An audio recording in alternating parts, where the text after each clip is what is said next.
Hello!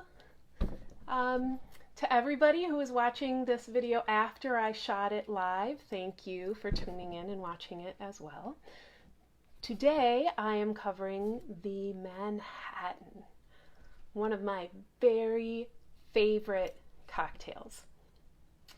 The reason that I'm covering the Manhattan is because it is the drink that was featured in my most recent historically drinking video, which was about a real ghost town in Utah and two of the saloons that existed there. So I featured the Manhattan. So, the Manhattan, super simple drink. It is an example of how with just a few ingredients you can make something that's absolutely perfection. So what we're going to use for the Manhattan is Angostura Bitters. We're going to do 2 dashes of the Angostura Bitters. Okay, and then sweet vermouth. I'm using Martini and Rossi. This is a great brand to not break your bank. Mixes well for many types of cocktails. Okay. And then, of course, our whiskey. I'm using Old Grand-Dad Bottled Bond. So this is a high-proof whiskey. You can use different types of whiskey in a Manhattan. It'll turn out great. This is bourbon.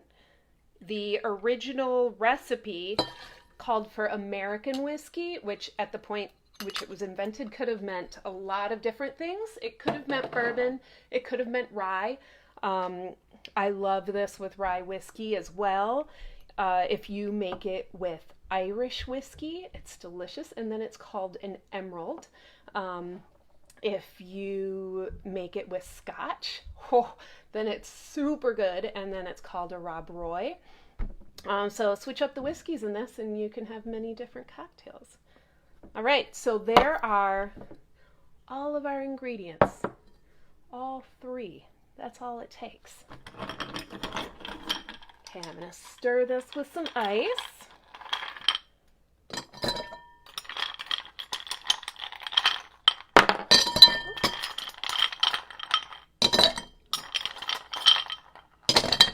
Now, until you get the hang of it, I think it can be a little confusing to know when to stop stirring. If you're using bigger ice cubes like these or even bigger, roughly 50 revolutions of the spoon is about right for the right amount of water in it. You can also watch to see when the ice sort of, instead of being piled up on top of it, starts to settle into it. And you can also look to see when it starts to change color. And if you really devote yourself to this and make a lot of Manhattans, just watch it every time and you'll get a really good feel for it. At this point, I can almost just feel while I'm stirring without looking at it when the ice is dissolved the right amount. All right, that looks absolutely beautiful. All right, so I chilled my glass ahead of time. This is a coupe. The ideal glass to put this in is something called a Nick and Nora, and it's just a little bit smaller than this is, a little bit more petite. This is a little big, you'll see when I pour it in.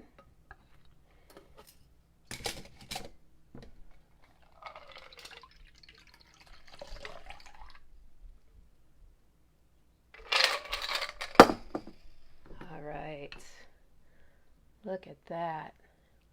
Ah, it's a beautiful drink. Okay, so now it needs a garnish. Now we have a couple of options for a garnish with the Manhattan. Cherry is the one that you'll see the most. If you're going to use a cherry for this, the brand that I recommend is Luxardo. They're a preserved cherry. They're a very tart cherry from Italy that is then packed with like simple syrup basically and canned. And they are fantastic. Other preserved cherries are a good idea. Just don't use those, like those bright red ones that just fall apart. Those are gross. What I am actually going to do on this today is an orange peel. Even with bourbon, I might even sometimes go for a lemon peel, because bourbon is a little bit sweeter and the aroma of the lemon kind of cuts through some of that sweetness a little bit. Today I'm using this orange because it is a traditional garnish for this cocktail. Okay, so you might, if you watched the daiquiri video, you'll remember this garnish. Lauren, hi! Oh my God, Mike, Carol, what the fuck? Hi, thank you too for watching. Okay, so what I did was I peeled a swath of this orange and then I just trimmed all along the edges to give it a really nice uniform shape. Now I'm going to cut a slit right down the center. I'll show you it when I'm done.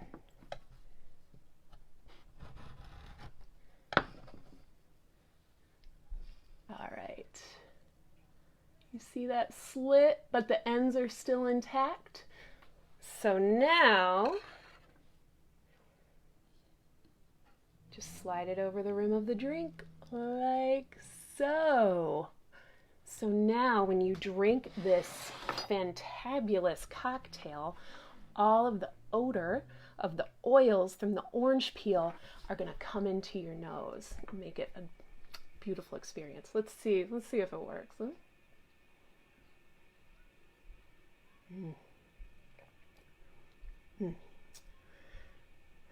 I love a Manhattan. Right, so before I go any further, it is me and my husband's anniversary week, so I want to say happy anniversary, Mark. I love you so much. So happy to be married to you. Okay. The Manhattan was invented in the late 1800s in New York.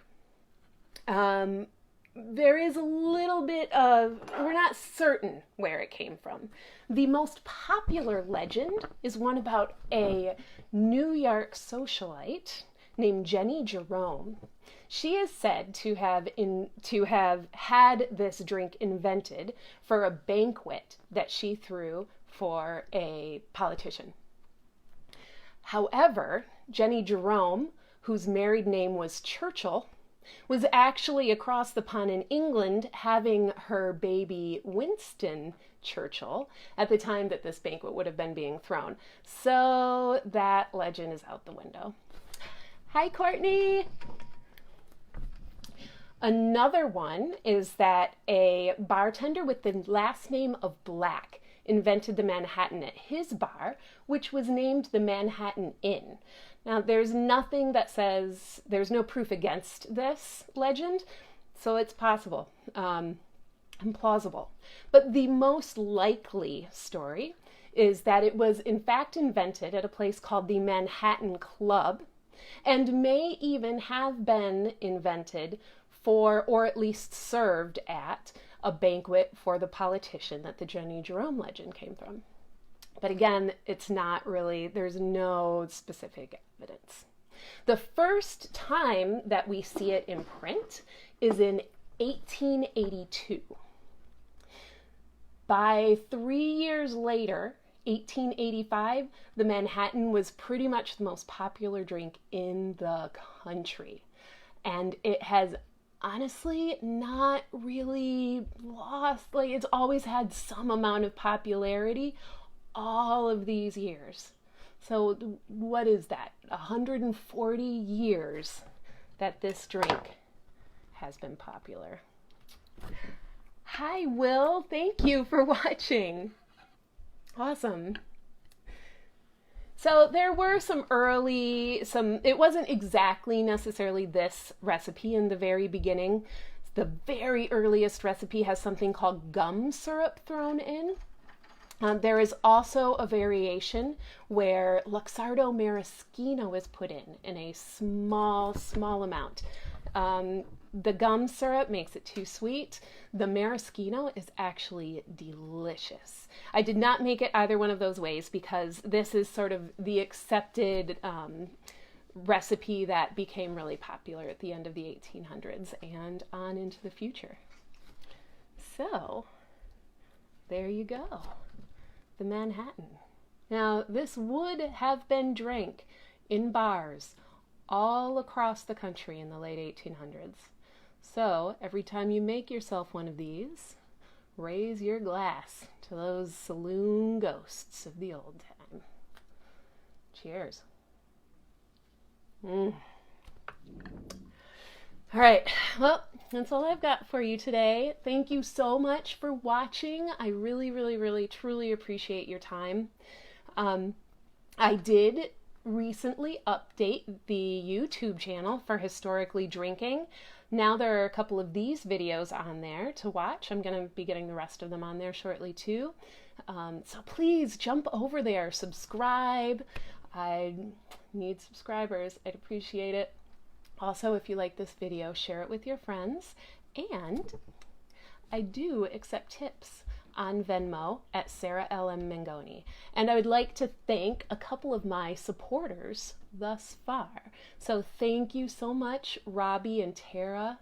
Thank you, Jennifer, again. And thank you, Becky. I really appreciate y'all. Mwah. All right, everybody. Have a great weekend.